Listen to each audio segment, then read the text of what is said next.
Okay, guys, recapping, after watching the tape, Penn State game, think about defensively, what stood out. There's a lot of good football there. Some critical stops, third and fourth down, kept us in the game for a long time. I think we talked about that after, but some legitimate effort, trying to be physical with it, tackling for the most part. We did have the bust kind of in coverage for the long touchdown, but the defensive effort for most of the night kept us around that one. Offensively, I thought, let's play tough, standing in there.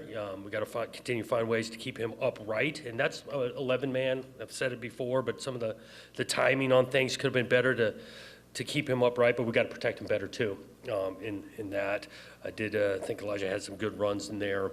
Obviously, the first one in the game, but there's some quality runs there, but just not enough offensively to finish drives, especially a couple missed opportunities with field position that we didn't take advantage of. It could have made a difference in the game, didn't do it. And then special teams wise, still some things to clean up. I thought some effort though. Jammers and gunners, so both sides of the punting aspect, there was some quality play. Avion Grosshorn running down, making a huge tackle. Keyshawn Williams, true freshman, doing some things on punt.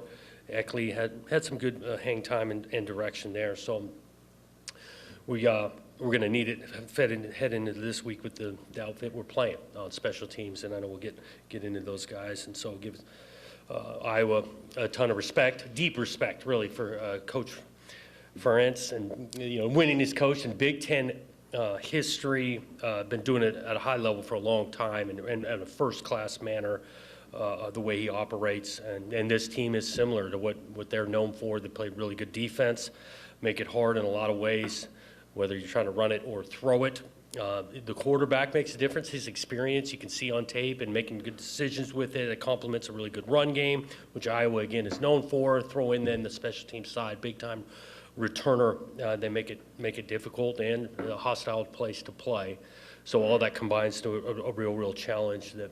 We're going to go back to work starting tomorrow morning, practice-wise, to get ready for the opportunity that is playing a really good team on the road. And I'm wondering if you have any sort of injury update on Aiden for the week ahead, and then also for the guys like Galante and Dooley and guys who've had injuries that they aren't out for the season, but it's sort of getting short in the season. If you anticipate that those guys might be able to play these next two games. On Aiden's side, we're going to kind of see if he can work himself to being available by the end of the week. I think there's a potential chance. He doesn't have something that's deemed like he's out for the rest of the year, so we'll see at the end of the week on him. The last report I got yesterday, we didn't go into detail on a couple of those long-term guys, but we're not anticipating someone who's been out, 8-10 weeks for this week to come back.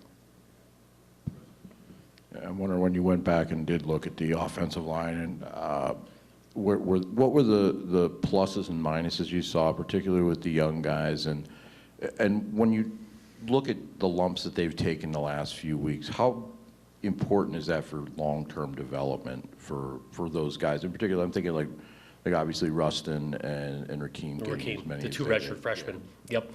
I think watching the tape, some of the maybe call it plus sides, they did have multiple snaps, just kind of showing some of their athleticism on the wide zone plays, athleticism in regards to changing direction and some pass pro. Really both of them, and they're not excluded all five, but both of them had some times where they got bull rushed and turned into some pressure that was created. In particular, the value for those, these reps are going to count. They're going to have really good careers. Both of them are going to be really good players. They are redshirt freshmen right now. You continue to give them another year in the weight room, within the scheme. They're going to be really good players.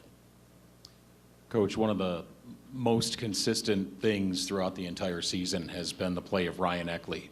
Can you talk for a minute about the importance and the value that he brings to the team as a leader and as an athlete? Yeah, he's been really consistent. He's talented, right? And so a lot of talented players. Well, what makes them be so consistent is his approach, his maturity. I do think he's a good teammate in regards to knowing his role can be a vital factor. Because it's not just about how far he can kick it; it's where he's kicking it, the hang time of it. I appreciate the leadership. He's owned a couple bad reps by him. He's owned that. And he's a talented, gifted player that can change field position in a hurry, and he's got a long future ahead of him, I believe, playing this game. Speaking of bull rush, your quarterback Alessio got beat up pretty bad the other day. Did he practice today? I mean, he got battled around pretty good, didn't he? He did, in regards to getting batted around. We don't practice on Mondays. We didn't practice yesterday, so we'll kind of see, but he is definitely mid-season healthy after a couple starts. So he's okay. We are optimistic that he'll be good to go this weekend. Mhm. He's a tough kid. I meant, even late in that game gets out of hand, right? And so we got a final drive. It turns into 3rd and 18, right? I think it's our second to last snap. That kid is still standing in that pocket, keeping his eyes down the field, buying another half second to deliver a 15-yard dig route when the game is at. I thought he showed a lot of the competitive character in that particular rep. You're still standing, too. You remain remarkably upbeat through some real strife here this season. How have you done that, and is that a message to your team at all? In ways, I do think as coaches, we want to model a way. And so what we ask of our players, can we model the same in regards to going back to work, understanding that, yeah, we've come up short. Well, what do? You start to point the finger, that kind of thing. You own what you control. We do this thing together, and all of those things to try to model in regards to being, the leader of a group of guys that they've been working really hard. We've come up short, and that's, tough to go through. But a lot of times the best things in life come after hard, and I'm still optimistic on that end. So you see light at the end of this tunnel. You're optimistic still, right? Yeah, I am, man. And as hard as that is, just some of that optimism comes from the day-to-day of watching these guys work, watching this staff continue to try to find answers, and also understanding this is a high level of competition we've been playing with or playing against. And so that's compounded to us coming up short multiple times in a row now. But I feel like even in a couple of those games, a few plays could change the game. We're not that far away from getting ourselves 2, 3, 4 wins. I'm not here to say 7, but 2, 3, 4. I don't think we're that far away. Jonathan, you mentioned that optimism and positivity, but how do you get power brokers, and I think of people signing contracts, donating, like the people who are behind the scenes in powerful positions in the sport to sort of share that optimism about your program? What do you have to do to get that to translate? Yeah, I think consistency. Obviously, the what shows on Saturday is the most seen, but also asking everyone to continue to find the day-to-day work, the approach we're taking, buying into that, and somewhat controlling what we can control. As a coach, as the coaches, as the players, what we can control is how we go to work tomorrow, and then obviously how hard and how well we play on Saturday. You've only got 2 more games in this season. Do you feel like you have enough runway to sort of prove those things and sort of, I guess, win people over to that point? What I know is we've got 2 more games, and so that's the complete focus in regards to keeping the main thing, and our approach. We know we've got 2 more, and we know we've got practice on Tuesday, and we know we've got some redshirt freshmen out there playing, and we know we've got some guys working, and so to continue to push to get that, all of those things better each and every day. Coach, right here, you mentioned earlier that Iowa's defense is going to compose some challenges. They're ranked top 10 in total defenses. I was wondering from watching the tape, what makes this defense so dangerous? Complete, I'd describe it. You talk about the front, challenging, physical, well-coached, sound. They don't try to, trick you a ton in regards to they know their scheme, and it's a solid, good scheme. They've been doing it for decades now. So it starts in the front, but on the back end, good secondary coverage disguise, can challenge you man-to-man, mix of a pressure package to a coverage package, so they can challenge you in multiple ways. Coach, looking at senior day, a couple of seniors, Isaac Smith and Malcolm Bell, did not go out for festivities. Is there any potential more eligibility for them beyond this season? Those 2 in particular, yes, there is. I know on Isaac's end, and nowadays, a guy doesn't get his additional year, and I'm not saying specific to either of those 2 right now, I'm just saying the guy gets hurt in his first or second year, he gains that additional year after a waiver that takes place after his eligibility would be over, and so there's petitions for that. I'm not saying that to those particular, but I know a lot of the cases in this day and age, guys find a way to have another year. Jonathan, over here. You said you didn't practice yesterday. Is that first time this season you haven't gone Sunday? No, but there's just been a couple Sundays. I think I know of one that whether we returned late, things like that. Plus, it's getting into game 11 of the body blows on things. That's why we made the decision to not go on the grass. And how much do you look back at last year's game against Iowa? Because you guys, I mean, you played pretty well and dominated them with like things that worked. Do you revisit some of that? 100%, yeah, 100%. You look at last year's game, which they'll do as well. But yeah, and that's not just common just because whatever we played well against Iowa last year. We always go back on last year's games and things, but we'll be that'll be a part of preparing a plan. Right here, Jonathan, kind of building on what Connor was asking about, obviously revenue share and NIL are kind of paramount to roster building these days, and I'm just curious where things have been with you and Jay Batt getting going in his tenure and kind of where you feel things stand with that and as you kind of approach the transfer window and signing day. Yeah, those things are vitally important in this landscape as it goes. Again, me and Jay consistently met each week throughout the season, already met today, having conversations on where that goes. And I think about, too, the infrastructure beyond just the dollar amounts, the infrastructure on that and best practices and how we've been approaching that. So I feel we're all aligned on that. Is that the infrastructure, is that something you feel Jay is really taking on? I think that's something you kind of talked about in his intro. Yeah, he has some thoughts and visions for that. Those will be specific to him on how they get those executed, but he has some thoughts and visions for that.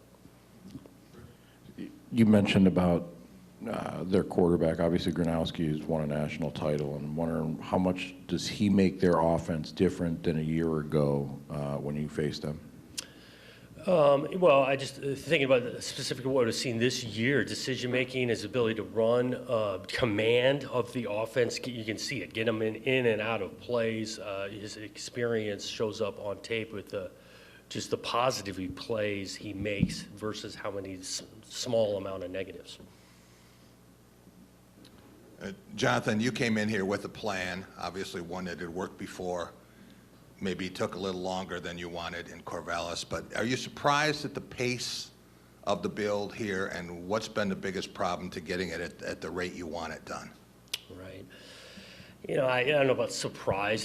Knowing things are going to be challenging. I go back to, again, the league, the formation of the 18 teams, how competitive this thing is. And so, yeah, we've come up short this year in ways, and some of that, yeah, it's not easy, but, we can do hard things. I am still confident in an approach of development in the player, finding ways to help them continue to grow, but not so stubborn that when you got to adjust, and we got to continue to look at ways to adjust to get this thing in a better place. Is it unreasonable to think that Michigan State could go from where it was to where you want it to be in 2 years?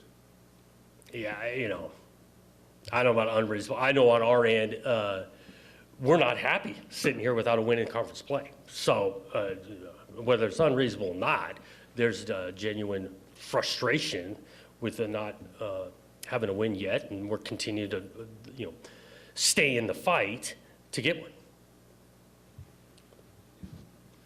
Jonathan, I'm wondering, as we get late in the season here, what have you thought and observed just about sort of the value that Matt Galvin's brought to the offense? I'm guessing he's played the most snaps on that side without seeing it. Just what has he brought for? Yeah, he's been vitally important. I think he's played really at a high level. I think he's gotten some credit in regards to people paying attention to the play he's had, organization at the front, not just on game day, the communication, right, getting us in the right call type thing, but even the work, Tuesday, Wednesday, his voice has been huge for that room with some of the injuries, the rotation part, playing a couple of younger players. That guy has been a key part of that group. Also wanted to ask, we noticed Ryan Eckley ran out for the senior day, technically has a year left. Has he indicated that he's going to be done after this year, or is that kind of in case I want to do this thing? I haven't deeply talked to him on it. I think we did have a couple of guys just in case type thing. I do think his football career, he has a chance to play this thing for a long time. I think that's probably in his mind as well. You had mentioned both the quarterbacks being banged up with Aiden and Alessio. I'm wondering, first of all, is that a situation, if they are both able to go, that you could minimize some of the damage to both of them by playing both? And secondly, if neither can go, I would assume Yep. Leo and then, Yeah, Leo would be next in line, and he's been getting reps, especially over the last couple of weeks. He'll get reps this week. True freshman, but I think he's got a bright future. If both Alessio and Aiden are available, yeah, it's not outside the realm of possibility. You'd see them both. And one quick thing, Drew Nichols, it seems like, has been gotten a lot of praise from you guys as staff. I think 3 times he's been your scout team. I'm the player of the week, but for a guy like that who shows promise in practice and is on the younger side, especially on offensive line, where you mentioned the weight room earlier with your 2 redshirt freshmen, is there a chance he might be able to play at some point this season, or is that sort of a you wait and see, and he's got some more marinating to do? For these particularly last 2 games, he hasn't come up of like we need to get this guy in the game. I do think he's going to be a really good college football player, and in fairness to him, to where he's at as a true freshman at the offensive line, want to make sure we put him in the best position possible when he's physically and everything's ready to go, which is going to be sooner rather than later with him in particular. Thanks, Coach. Appreciate it. Thanks, guys.